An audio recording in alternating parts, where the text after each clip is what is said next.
अच्छा, सबसे पहली बात कि मुश्किल टाइम है। मैं बहुत देर इस मुश्किल टाइम से गुजर के आया हूँ। आई कैन अंडरस्टैंड कि इस टाइम पे फैमिली पे क्या गुजरती है।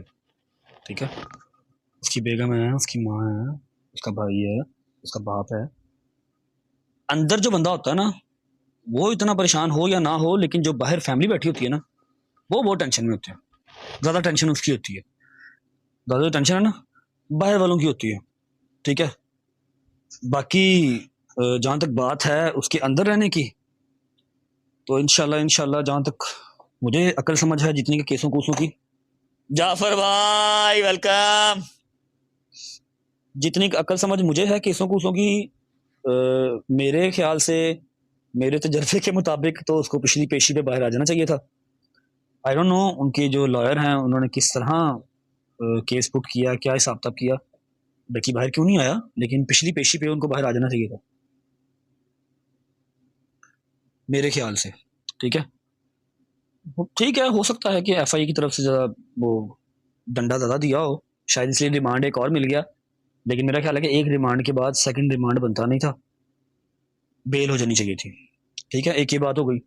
दूसरी बात कि अगर डकी ने, मैंने, 15,000 और इन्फ्लुएंसर्स ने की है प्रमोशन बायनोमो की, जो बताते एक ट्रेडिंग ऐप है। हमारे सामने वो ट्रेडिंग ऐप होती है, और ट्रेडिंग क्रिप्टो पाकिस्तान में लीगल मेरा ख्याल है कर दी गई है ना। तभी तो वो मिल रही हैं, सारी मिनिस्ट्रियां मिल रही हैं क्रिप्टो को, सबको। जाफर भाई, जाफर भाई, मैं फॉलो करता हूँ आपको, 1 मिनट। तभी तो वो मिल रही है ना, मिनिस्ट्रियां मिल रही है क्रिप्टो की। मेरा ख्याल है कि जो प्रमोशन उसने की है, जिसको गैम्बलिंग ऐप कहा जा रहा है, तो फिर तो मुड से स्टार्ट करना चाहिए था ना, मुड से। You know what is the meaning of मुड? मुड मतलब कि शुरुआत से शुरुआत करनी चाहिए थी। डकी, मैं, 10,000 इन्फ्लुएंसर्स और हैं जो कर रहे हैं। ਇਹਨਾਂ ਨੇ ਤਾਂ ਹੁਣ ਸ਼ੁਰੂ ਕੀਤੀ, ਸਾਲ ਹੋਇਆ, 1.5 ਸਾਲ ਹੋਇਆ। ਜਿਹੜਾ ਸਾਡਾ पाकिस्तान का सब तो बड़ा इवेंट है, पीएसएल। पीएसएल के अंदर एवरी सिंगल प्लेयर ने जो शर्ट पहनी होती है, किट पहनी होती है, यहां पर लिखा होता है 1x bet। क्या लिखा होता है? 1x bet। वो ट्रेडिंग ऐप नहीं है।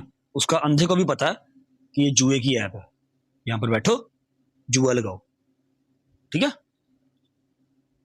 तो भाईजान फिर वो आप उनको क्यों नहीं पकड़ते? वहां क्यों नहीं पकड़ते? वो जो पीएसएल के पीछे पट्टी चल रही होती है सारे टीवी पे, जो नेशनल आपका टीवी चैनल है, उसको दिखा रहा होता है, उसके अंदर एड्स चल रहे होते हैं, क्रिकेटर्स को प्रमोट कर रहे होते हैं, उनको क्यों नहीं पकड़ते? वो तो डायरेक्ट कह रहे हैं 1x bet, बेट करो। उसे नहीं हथ पैंदा। मैं बताता हूँ होता क्या है। हाँ, दरअसल वहां पर पड़ता है जहां पर नजर आ रहा हो ना कि यार ठीक है, कोई गल नहीं, खांदे पींदे कौन वेखदा जे। चलो, नहर नहर बह रही है, अगर हाथ हम भी बोलेंगे। ठीक है। बाकी लॉ एंड ऑर्डर मेरा ख्याल है सबके लिए सेम होना चाहिए। अगर डकी अंदर है, अपनी गलती की वजह से है, मैं आता हूँ, मुझे पकड़ के डालें। ठीक है, कोई मसला नहीं है। लेकिन फिर सबको डालें। जो 1x bet की टी शर्ट्स है ना, उन सबको डालें, प्लेयर्स को डालें, टीवी चैनल पे जो प्रमोशन कर रहे हैं उनको पकड़ें, ताकि पता लगे कि हाँ भाई, एफआईए ने कार्रवाई की है। ऐसे नहीं होना चाहिए कि जहां पर जोर चलता हो वहां पर जोर चला दें, जहां पर जोर ना चले उस बात को आप गोल मोल करके पी जाएं। ये कोई सही फैसला नहीं हुआ, मजा नहीं आया इस बात का। ठीक है। और आखिरी बात मेरी ये है कि अल्लाह पाक लड़की के लिए मुश्किलात जो है वो आसान करे, अपने घर खैर वाफियत से वापस आए। मेरा ख्याल है कल, नहीं परसों उसकी पेशी है। 4 दिन का रिमांड मिला था, परसों उसकी पेशी है। तो अल्लाह उसको जो है ना वो, एटलीस्ट बेल तो उसको मिल जाए। उम्मीद तो मुझे है कि उसको परसों बेल मिल जाएगी। खैर से अपने घर जाए, बेल मिल जाए, आगे केस चलो चलता रहेगा, वो तो अब फाइट करना ही पड़ेगा। ए ओ टल्ली है जो गल पै जाए फिर बजानी पैंदी। क्या समझियो? ठीक है।